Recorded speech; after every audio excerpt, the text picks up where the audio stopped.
Hoy nos metemos de lleno en la primera obra que escribieron juntos Karl Marx y Friedrich Engels. Es un libro denso, sí, hay que admitirlo, pero que nació de una batalla filosófica brutal. Ojo que lo que vamos a ver es un auténtico choque de titanes. Y aquí lo tenemos, La Sagrada Familia, publicado en 1845. Pero, a ver, esto es mucho más que un libro. Es como el ring de boxeo donde se forjó una de las alianzas intelectuales más potentes de la historia. Vale, ¿cómo vamos a abordar todo esto? Pues lo hemos dividido en 4 partes. Primero, veremos la ruptura filosófica, cómo se pelearon. Después, analizaremos qué era eso de la crítica crítica que causó el lío. Luego, nos meteremos en el meollo, el espíritu contra las masas. Y para terminar, veremos cómo de todo este enfrentamiento surgió una forma de ver el mundo completamente nueva. Venga, empezamos. Nos vamos de viaje a la Alemania de los años 40 del siglo XIX. Y aquello, créanme, era un auténtico hervidero de ideas. Radicales, además. Se estaba librando una batalla por el futuro de la filosofía alemana, ni más ni menos. Y justo en el centro de ese huracán estaban los llamados jóvenes hegelianos. Para que nos hagamos una idea, era como una especie de club de pensadores, todos súper brillantes, súper rebeldes y unidos por una cosa: su crítica feroz a la religión y al Estado. El mentor del grupo era un tal Bruno Bauer, y entre sus alumnos más prometedores estaban, como no, un jovencísimo Karl Marx y Friedrich Engels, y al principio eran uña y carne.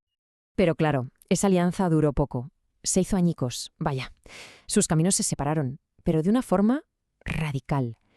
Por un lado, Bauer y los suyos se encerraron en la filosofía pura, convencidos de que el cambio solo podía venir de las ideas de una élite, de los listos. Y por otro lado, Marx y Engels tomaron la salida opuesta. Para ellos, el verdadero cambio no estaba en las nubes de las ideas, sino aquí abajo, en la lucha material y política de la gente. Bueno, vamos a la segunda parte para entender el porqué de esta ruptura. ¿Cuál fue la gota que colmó el vaso? Pues todo gira en torno a un concepto que, ojo al nombre, Marx y Engels apodaron con muchísima ironía: la crítica crítica. ¿Y qué demonios era la crítica crítica? Pues en resumen era la teoría de Bauer de que la historia no la hace la gente corriente, sino el espíritu, una especie de conciencia filosófica superior que solo unos pocos intelectuales de élite podían entender. Desde este punto de vista, las luchas, las pasiones, los intereses de la gente, de la masa, pues eran vistos como simple ruido, algo superficial que estorbaba. Y no es una exageración, para nada. Escuchen esto, es una cita directa de Bauer, de 1843. Decía que el entusiasmo de la gente, de la masa, era precisamente la razón por la que los grandes momentos de la historia habían fracasado. Es una forma de ver el papel del pueblo en la historia increíblemente despectiva. Así que, aquí está la clave de todo. En el mundo de Bauer, el gran enemigo del progreso no era la tiranía o la injusticia, no. Era, y lo dijo con estas palabras, la superficialidad de la masa. Con esto, el escenario para un enfrentamiento estaba más que servido.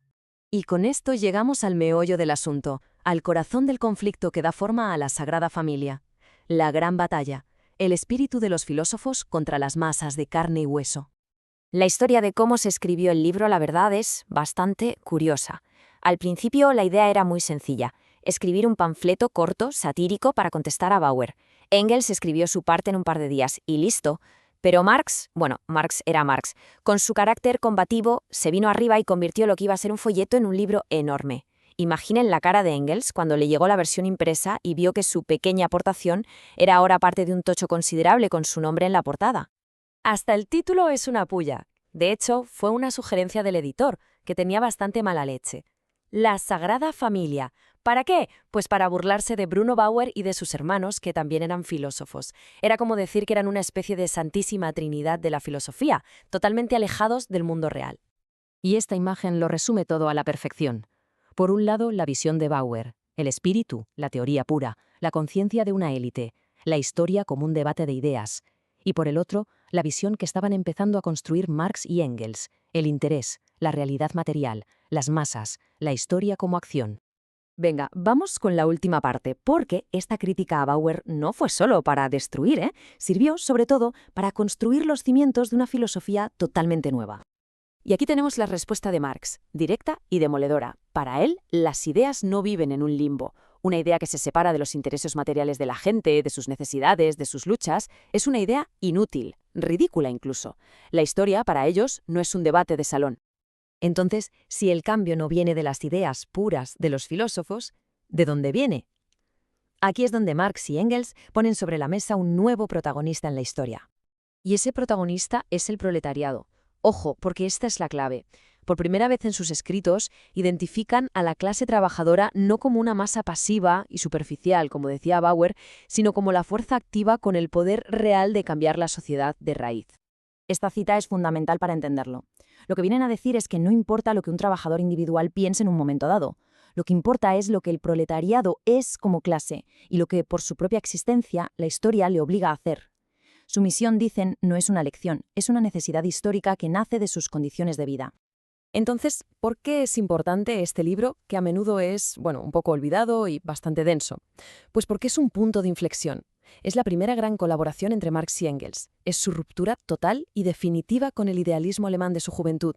Y sobre todo, es donde ponen la primera piedra de lo que será el materialismo histórico. El ADN de obras posteriores como El Manifiesto Comunista o El Capital ya está aquí. Y cerramos con una pregunta. Esta batalla de hace casi 200 años entre la crítica pura de unos pocos y la lucha material de muchos, entre el papel de los intelectuales y el de los movimientos sociales, ¿no nos suena? ¿No sigue estando, de alguna manera, en el centro de muchísimos debates políticos y sociales de hoy en día? La respuesta quizás sigue abierta.